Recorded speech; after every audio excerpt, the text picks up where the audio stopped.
안녕하세요. 오늘 여러분과 함께 깊이 파고들 자료는 코스트코 홀세일 코퍼레이션의 최신 실적 보고서입니다.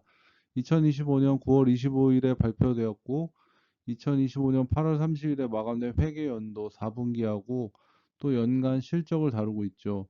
이 숫자들 속에서 코스트코가 지금 어디쯤 와 있고 또 앞으로 어디로 갈지 그 중요한 맥락, 의미 이런 것들을 찾아보려고 합니다. 단순히 정보 전달만 하는 게 아니라 여러분께 이 정보를 통해 진짜 어떤 통찰력을 얻어갈 수 있을지 거기에 집중해 보겠습니다. 자, 그럼 본격적으로 한번 시작해 볼까요? 역시 가장 먼저 눈에 들어오는 건 매출이겠죠. 4분기 순매출이 84억 달러라고 하네요. 네, 맞습니다. 84억 달러 그 정도 되네요. 작년 같은 기간 78억 달러였으니까 약 한 8% 정도 증가한 셈이에요. 네, 그쵸. 1년 전체로 보면은 2,699억 달러의 매출이 였고 이것도 작년 2,496억 달러보다 약 8.1% 증가했습니다. 이것으로 연간으로도 코스닥고가 8% 넘게 성장했네요. 이 정도면 뭐랄까 좀 괜찮은 성장 아닌가요? 요즘 같은데. 그쵸. 어려운 경제 환경 생각하면 꾸준한 성장세를 유지하고 있다는 점이 일단은 주목을 할 만한데요. 특히 특히 여기서 우리가 좀 더 눈여겨봐야 할 지표는 바로 하나가 그 동일 매장 매출 성장률인데요. 영어로 comparable sales라고 하죠. 아, 동일 매장 매출 성장률, 컴세일즈. 이게 왜 중요하고 정확히 뭘 보여주는 건지 조금 더 자세하게 설명해 주세요. 정말 중요한 질문을 주셨어요. 일단은 동일 매장 성장률은 최소 1년 이상 문연 매장, 그러니까 뭐랄까 기존 선수 매장들의 성적표라고 보시면 돼요. 새로 문연 매장의 오픈발 효과 이런 걸 빼고 정말 코스트코의 핵심 사업 자체가 얼마나 잘 성장하고 있는지 보여주는 지표라서 중요하죠. 아, 신규 매장 효과, 그러니까 신규 매장 오픈바를 뺀 거라는 거죠? 그쵸. 그거 빼고도 성장하고 있다면 그건 정말 펀더멘탈이 엄청 강하다는 신호거든요. 보건소에서 이게 이 유가 변동이나 환율 효과 같은 외부 요인을 또 제거한 조정된 수치도 제공하는데 이게 더 순수한 성장세를 보여준다고 할 수 있습니다. 그렇군요. 진짜 핵심 역량을 보여주는 지표다. 이런 말이네요. 그럼 그 조정된 수치를 볼까요? 4분기 전체로는 6.4%, 연간으로는 7.6%를 성장했습니다. 네, 일단 조정 기준으로 그렇습니다. 그런데 여기서 진짜 눈에 확 들어오는 것은 그 전자상거래, 이커머스 성장률이에요. 네, 맞죠. 지금 전자상거래 이커머스 쪽이 정말 강하고 있어요. 4분기의 조정 기준으로 13.5%, 연간으로는 무려 16.1%를 성장했습니다. 네, 맞습니다. 팬데믹 때 온라인 쇼핑이 엄청 늘었는데 그 이후에도 온라인 성장세가 꺾이지 않는다는 거네요. 맞습니다. 지금 뭐 전자상거래가 코스트코 성장에 확실한 또 다른 한 축으로 완전히 자리 잡는 모습이에요. 이게 되게 흥미로운 지점인데 오프라인 매장의 강점을 그대로 유지하면서 온라인으로도 영향력을 성공적으로 확장하고 있다는 증거니까요. 그렇군요. 오프라인도 잘하면서 온라인까지 한다. 와, 대단하네요. 그리고 이거 지역별로 좀 뜯어보면 더 재밌는데 조정 성장률 기준으로 미국이 4분기에 6% 정도 성장을 했어요. 네, 미국이 6%요. 그리고 가나다랑 다른 나라들도 또 높아요. 네, 연간으로 봐도 비슷하네요. 미국이 7.3%, 캐나다 8.43%, 국제지역은 8.2%, 미국보다 캐나다랑 다른 국제지역 성장세가 두드러지네요. 미국보다 가나다나 다른 나라에서 성장세가 더 가파르다. 이건 좀 의외인데요. 뭐 특별한 이유가 있을까요? 이유가 있을 것 같아요. 다시 한번 생각해 보세요. 여러 요인이 있겠지만 아마 가나다는 그 8.4%의 성장은 정말 눈에 띄죠. 4분기랑 연간 성장률이 똑같이 높다는 게 이게 일시적인 현상이 아니라 꾸준히 강하다는 뜻이거든요. 아, 그렇네요. 그리고 뭐 미국 시장보다 경쟁 강도가 상대적으로 덜하거나 아니면 코스트코의 현지화 전략이 가나다에서 특히 잘 먹어들을 수도 가능성이 이런 것도 생각을 해볼 수 있습니다. 앞으로 다른 국제시장 확장할 때 가나다의 사례가 되게 좋은 참고가 될 수 있어요. 코스트코한테는. 전반적으로 보면 일단 확실히 북미의 지역하고 온라인 채널이 성장을 이끌어가는 그런 양상이 현재 뚜렷해지고 있습니다. 네, 매출 성장 이야기는 이 정도로 하고요. 이제 기업의 진짜 실력이라고 할 수 있는 수익성, 그러니까 순이익, net income이 어땠는지 궁금합니다. 돈을 벌긴 벌었는데, 그래서 얼마나 남겼나? 이거죠. 4분기 순이익은 26억 1천만 달러, 주당 5.87달러라고 나와 있네요. 작년 4분기가 23억 5,400만 달러, 주당 5.29달러 였으니까 이것도 약간 늘었네요. 네, 상당히 늘었습니다. 연간 기준으로 80억 9,900만 달러, 주당 18.12달러를 벌어서 작년 73억 6,700만 달러, 주당 16.56달러보다 증가했습니다. 일단 숫자만 보면은 수익성도 좋아진 거예요. 이익도 현재 꾸준히 증가를 하고 있습니다. 근데 여기서 한 가지 좀 고려할 점이 있어요. 어떤 거죠? 작년 4분기 실적에 코스트코가 약 6,300만 달러로 주당으로 치면 한 0.14달러 정도 되는 일회성 세금 혜택이 포함되어 있거든요. 일회성 이익이요? 네, 주 국가 간 상품 가격 책정 방식 혹은 아니 그러니까 이전 가격 관련 합의나 세금 준비금 조정 같은 약간 기술적인 부분에서 발생한 이익이거든요. 아하, 그럼 작년 이익이 실제보다 약간 부풀려진 면이 있었다. 이렇게 생각이 하시는 건가요? 그쵸. 그런 일회성 요인을 제하고 본다면은 올해 4분기에 실질적인 순이익 중과표익은 발표된 숫자보다 더 크다고 해석할 수 있죠. 오히려 더 좋은 거네요, 그러면? 네, 단순히 매출만 늘어난 게 아니라 실제 이익을 내는 능력 자체가 더 강력해졌다. 강해졌다. 이렇게 평가를 할 수 있는 부분입니다. 그리고 코스트코를 이야기할 때 절대 빼놓을 수 없는 부분. 어쩌면 코스트코 비즈니스 모델의 정말 핵심 동력이라 할 수 있는 부분이 있잖아요. 어떤 거죠? 바로 회원비 수입이죠. 이번 회계연도에 이 회원비로만 53억 2,300만 달러를 벌어들였습니다. 와, 53억 달러요. 회원비로만요. 네, 작년에 48억 2,800만 달러보다 더 늘었죠. 5억 달러나. 상품 판매 말고 회원비로만 그 정도라니 정말 대단하네요. 근데 이 회원비 수입이 왜 그렇게 중요하다고 강조하시는 거죠? 그냥 부수입 이런 거 아닌가요? 아니요. 이게 중요한 이유는 여러 가지인데요. 첫째는 이 돈은 상품 판매 마진처럼 변동성이 크지 않아요. 아주 안정적으로 들어오는 수입이죠. 거의 예측이 가능합니다. 와, 안정적이다. 둘째는 마진율이 아주 높아요. 회원 관리 비용 빼고는 거의 다 이익으로 잡히거든요. 그래서 코스트코 전체 수익에 정말 큰 기여를 합니다. 그렇군요. 마지막으로 그리고 어쩌면 가장 중요한 게 회원비 수입 증가는 고객들이 코스트코에 얼마나 만족하고 충성하는지를 보여주는 바로미터예요. 중성 뭐 이런 거 맞네요. 이런 거죠. 네, 사람들이 기꺼이 매년 회비를 낸다는 건 그만한 가치를 하고 있다는 거예요.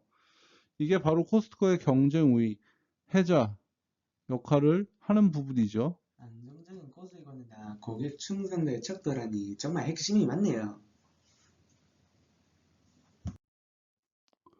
그럼 이런 강력한 모델을 바탕으로 실제 매장을 얼마나 확장하고 있는지 볼까요? 전 세계적으로 현황이 좀 궁금한데요. 보고서를 보니까 2025년 8월 말 기준으로 전 세계 총 914개의 매장을 운영하고 있습니다. 914개요. 꽤 많네요. 역시 예상대로 미국이랑 푸에르토리코 629개로 가장 많고요. 그 다음은 캐나다 110개, 멕시코 42개, 일본 37개, 영국 29개 이런 순입니다. 상당히 북미 중심이긴 하네요. 근데 흥미로운 건 한국에도 20개나 매장이 있다는 점이에요. 생각보다 우리 주변에 코스트코가 꽤 많이 있죠. 그렇죠. 한국 시장도 얘네 입장에서는 되게 중요하니까요. 그 외에 호주, 대만, 중국 같은 아시아 태평양 지역하고 유럽에도 꾸준히 진출하고 있어요. 확실히 미국 중심이긴 하지만 글로벌 확장에 계속 힘을 쓰고 있습니다. 맞습니다. 근데 여기서 또 주목할 점은 미국, 가나다, 유럽스, 멕시코, 한국, 대만, 일본, 호주 같은 여러 주요 시장에서 전자상거래 웹사이트 같이 이런 것도 같이 운영을 하고 있다는 거죠. 온라인 쇼핑을 같이 하고 있다고요? 네, 단순히 오프라인 매장만 늘리는 게 아니라 온오프라인 연계한 전략을 구사하고 있는 거예요. 아까 봤던 그 전자상거래의 높은 성장률이 바로 이런 거에 기반 위에서 나오고 있다 볼 수 있습니다. 그러면 이런 영업 성과들이 회사의 재무 상태, 그러니까 재무 긍정성이 어떻게 반영되는지 한번 들여다볼까요? 지금 재무 상태별을 보면 회사의 뭐랄까 국가세성들을 알 수 있는 핵심만 좀 짚어보겠습니다. 2025년도 회계연도 말 기준으로 총자산이 777억 달러인데 작년 698억 달러보다 늘었습니다. 자산이 늘어난 건 좋은 신호 같은데요. 그 중에서도 특히 주목할 만한 변화가 있나요? 가장 눈에 띄는 것은 현금 및 현금성 자산의 증가입니다. 이게 작년 말엔 약 99억 달러였는데 올해 말에는 141억 6,100만 달러, 140억 그러니까 100억 달러 이상으로 크게 늘었습니다. 141억 달러요. 예, 1년 만에 현금이 42억 달러 넘게 부은 거죠. 와, 그럼 140억 달러가 넘는 현금이 있다니 어마어마하네요. 이게 그냥 돈이 많다는 의미는 아닐 것 같고요. 예를 들어 이걸로 뭘 할 수 있을 거라고 좀 예상할 수 있나요? 좋은 질문이죠. 이 막대한 현금은 코스토코에게 엄청난 전략적 유연성을 부여해요. 단순히 안정성이 높다, 이걸 넘어선 거죠. 미래를 위한 다양한 옵션을 손에 쥐고 있다는 이런 뜻입니다. 예를 들면 더 공격적인 매장 확장이나 아니면 물류 시스템 고도화 이런 데 투자를 할 수 있고요. 투자 재원이 는다는 이야기군요. 그렇죠. 아니면 경쟁사 인수가 된 M&A를 시도할 수도 있습니다. 또 특별 배당이나 대규모 자사주 매입을 통해 주주들에게 돌려줄 수도 있죠. 주주 환원도 가능하다는 이야기군요. 예, 심지어 예상치 못한 경제 위기에 공급망 문제에 대비하는 강력한 원정책 역할을 합니다. 한마디로 어떤 상황에서도 원하는 정량을 실현할 수 있는 실탄을 두둑히 확보한 셈이죠. 경제, 부채는 아주 소폭히 늘어난 반면에 벌어들인 이익은 차곡차곡 쌓이면서 자본, 즉 총자본은 236달러에서 292억 달러로 훨씬 크게 늘었습니다. 와, 자본도 늘었다니 다행이네요. 네, 재무 구조 자체가 되게 단단해졌다 이렇게 볼 수 있죠. 네, 정말 곳간이 든든해 보입니다. 그럼 실제로 돈을 어떻게 돌았는지, 현금으로 어땠는지도 궁금합니다. 회사가 실제로 어떻게 돈을 벌고 또 어디에 어떻게 자금을 조달했는지 이런 것도 알 수 있나요? 맞아요. 현금 흐름표를 보면은 기업 활동의 속살을 내려다볼 수 있는데, 크게 세 가지로 나뉘는데요. 첫째는 핵심 사업 활동인 융합 활동이고, 여기서 133억 달러의 현금이 들어왔는데 작년 113억 달러보다 더 많이 벌었어요. 정산을 잘해서 현금을 잘 만들고 있다. 이런 명확한 증거죠.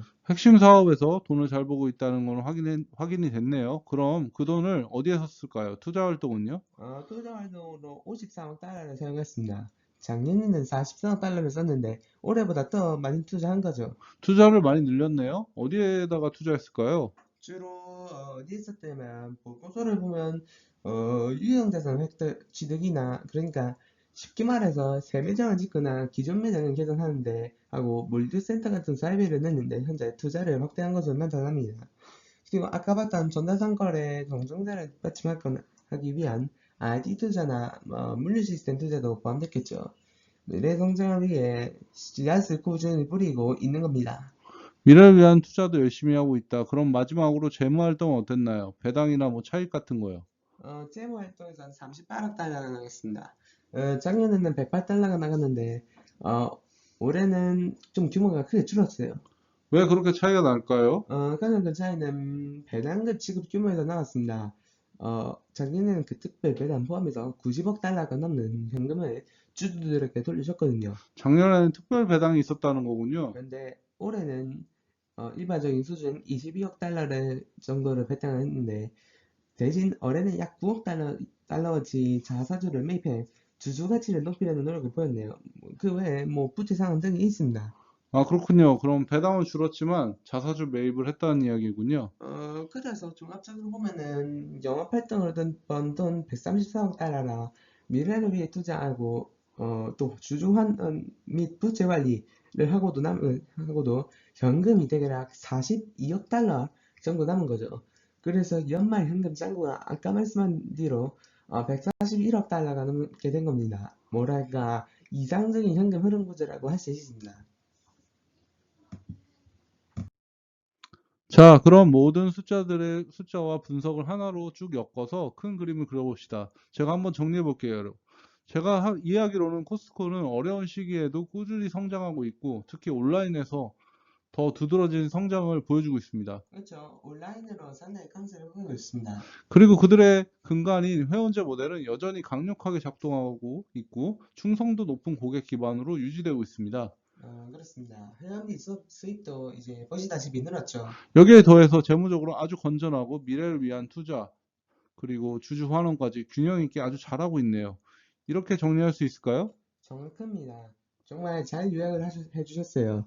덧붙이자면 그 재무적인 탄탄함, 특히 막대한 현금 보유는 앞으로 코스트코가 어떤 전략적인 선택을 할지 지켜보는 것을 더욱 흥미롭게 만듭니다. 아, 그 많은 현금을 어떻게 쓸지 저도 참 궁금하네요. 단순히 안정적인 운영을 넘어서 새로운 성장 기회를 잡거나 시장 변화에 민첩하게 된 것을 힘을 가졌다는 의미니까 전반적으로 봤을 때 외부 환경의 불확실성 속에서 매우 견고하고 안정적인 실적을 보여줬다고 평가를 할 수 있겠네요. 물론 이런 분석과는 별개로 마지막에는 항상 나오는 미래 예측, 진술 관련 주의사항이 있죠. 네, 그런 것도 있죠.